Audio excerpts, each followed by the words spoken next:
ಅಡುಗೆ ಮಾಡುವಾಗ ಎಲ್ಲ ಹೆಂಗಸರು ಸಾಮಾನ್ಯವಾಗಿ ಕಿಚನ್ನಲ್ಲಿ ಏನು ಮಾಡ್ತಾರೆ ಅಂತ ಹೇಳಿದರೆ, ಗ್ಯಾಸ್ ಕಟ್ಟೆ ಮೇಲೆ ಪಾತ್ರೆಗಳು, ಕಿಟಕಿ ಹತ್ತಿರ ಕಿಟಕಿ ಇದ್ದರೆ ಕಿಟಕಿ ಮೇಲೆ ಒಂದಿಷ್ಟು ಸಾಮಾನು ಇಡೋದು, ಪಾತ್ರೆಗಳನ್ನು ಇಟ್ಕೊಳ್ಳೋದು, ಮಾಡಿದ್ದೆಲ್ಲ ತುಂಬ ಥಿಂಗ್ಸನ್ನು ಇಟ್ಕೊಳ್ತಾರೆ.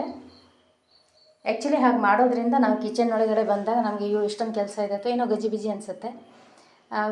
ಕಿಚನಿಗೆ ಬಂದರೆ ರಿಲೀಫ್ ಫೀಲಿಂಗು ಕೊಡಬೇಕಂತ ಹೇಳಿದ್ರೆ ನಮಗೆ ಗ್ಯಾಸ್ ಕಟ್ಟೆಯನ್ನು ನಾವು ಕ್ಲೀನ್ ಇಡಬೇಕು, ಅಂದರೆ ಖಾಲಿ ಇಡಬೇಕು. ಅದ್ರ ಮೇಲೆ ಯಾವುದೇ ರೀತಿ ಪಾತ್ರೆಗಳನ್ನು ನಾವು ತಂದು ಸುರಿಬಾರ್ದು. ಕಿಟಕಿ ಮೇಲೂ ಅಷ್ಟೇ. ಈಗ ನಾನು 2 ಇಟ್ಟಿದ್ದೇನೆ ಇಲ್ಲಿ. ಇದೊಂದು ಹಾಲು ಕಟ್ ಮಾಡುವ ಕತ್ರಿ ಮತ್ತು ಇದು ಗಂಧಕಲ್ಲು ಏನೋ ಹೇಳ್ತಾರಲ್ಲ, ಬೇರು ಮತ್ತು ಗಂಧ ಎಲ್ಲ ತೇಯ್ತೀವಲ್ಲ, ಅದೊಂದಿದೆ.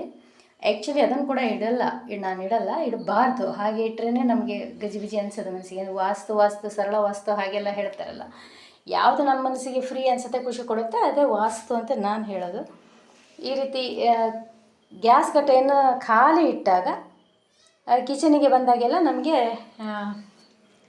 ಒಂದು ಫ್ರೀ ಅನಿಸುತ್ತೆ.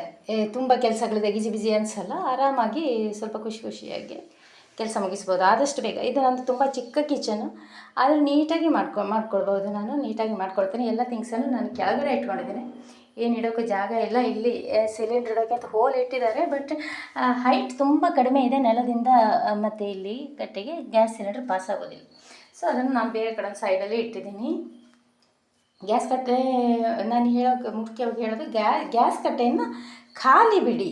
ಆಗ ಕಿಚನ್ ಕೆಲಸ ಬಹಳ ಸುಲಭವಾಗಿ ಆಗ್ತದೆ ನಮಗೆ ಅಂತ ನಮ್ಗೆ ಅನಿಸ್ತದೆ. ಅದು ಅಡುಗೆ ಮಾಡೋ ಟೈಮಲ್ಲಿ ನಾವು ಅಲ್ಲಿ ಏನಾದರೂ ಇಟ್ಕೊಂಡ್ರು ಆಮೇಲೆ ಅದನ್ನು ತೆಗೆದು ಗ್ಯಾಸ್ ಕಟ್ಟೆಯನ್ನು ನೀಟಾಗಿ ಒರೆಸಿಟ್ಬಿಡಿ.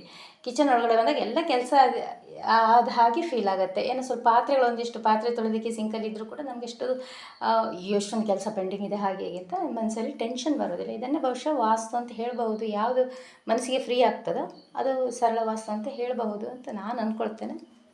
Thank you.